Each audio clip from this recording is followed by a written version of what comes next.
jeeɗiɗi silmaji capanɗe tati woni Dakar lamorde Sénégal waktu goto fawi en to Paris lamorde France.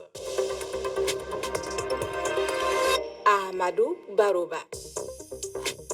tedduɓe heeɗiɓe RFI Fulfulde jaam Allah wale mon bisimilla mon e ley kabaruji ɗi ko ɓuuri hen tengtude oɗo subaka alarba. Sénégal anni e sukaɓe janggoɓe to duɗal biyetegal ikkade université Cheikh Anta Diop ngal Dakar ko bonnude wonno anniya mabɓe ngal duɗal e ballal yoga e lundiɓe laamu ngu ko ɗum woni jaabuwol gouvernement Sénégal e fitinaji waɗuɗi e ngal duɗal hankiɓe kuttodiri e jaydiyankoɓe ko ɗi fitinaji saabi mayde Abdoulaye Ba suka janggowo mo duuɓi nogas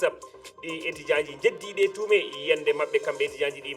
woni laamu ngu ala peeje wawanaɗe golle. Guinée kam kulol waɗi hanki pellande nanama saabu yaltingol commandant Aboubacar Diakité noddirteɗo Toumba Diakité to kaso mbo Conakry nawamo toon to kaso mbo Koya o no soka duuɓi sappo kaso e alhaali ñawore wargoji septembre 2009 awakaji makko kolli ɗum rewa saria o teddinaka e o alhaali eɓe ñaagui ndew artirte e dow saria. Kawrital balɗe tati fuɗɗima hande toon to namiyen hanki talata to Nouakchott lamorde Mauritanie fadara nde ko haalde jaam e deƴere toɓɓe ko wayno darde diina e keɓal jaam dawro jangde faggudu ha e nafoore wawde heɓede e ɗannagol jewte toon namen yewtete toon yimɓe immiɓe ko ɓuuri leyɗele capanɗe nayyi Afrique tawetegal kawrital jeegobal tedduɓe bisimilla moon.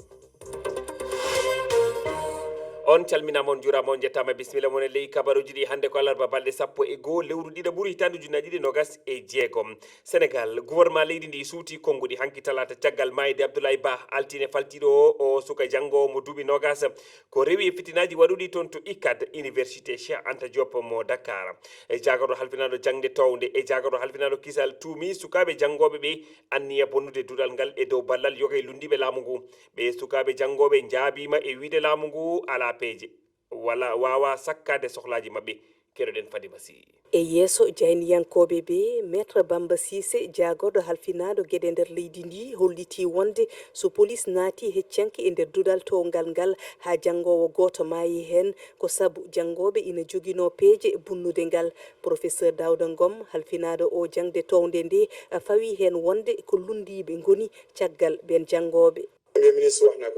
horejo jagorɓe haalno ɗum hande kadi mimi ɓamtat ɗum hino selli no woodi lundiɓe tambinoɓe ardiɓe pelle jangoɓe kadduɗe mawɗe ɓe dokkaɓe kaalisi ngam andindeɓe ɓe wallitotoɓe e ko ɓe ñaama ete ɗum na ko hani saabu université na dinguiral dawriyankoɓe lundiɓe kawruɓe e nder dental FDR kamɓe wona noon ɓe jiiri ɗum e yiyande Samba Sy goto e mabɓe ko gornama o daraki no hannirta ni. A yanama a fiyama a huɓɓinama suuduma duppama ha mayre ari hen hol responsabilité wiyete wona laamu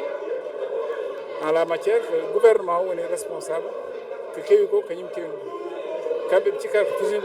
réglata probléme uji ɓe cikkata ko guulali réglata probléme uji ɓe cikkata ko yaɓɓude yimɓe yolde haqqeji réglata probléme uji ɗum ɗon noon wawa jibinde ko moƴƴi. Yacine Fall jagorɗo halfinaɗo o saria foti wonde mayde Abdoulaye Ba ma labbine kala foddo hen ñaawede foof ma ñaawe. Fadima Sy, Dakar, RFI.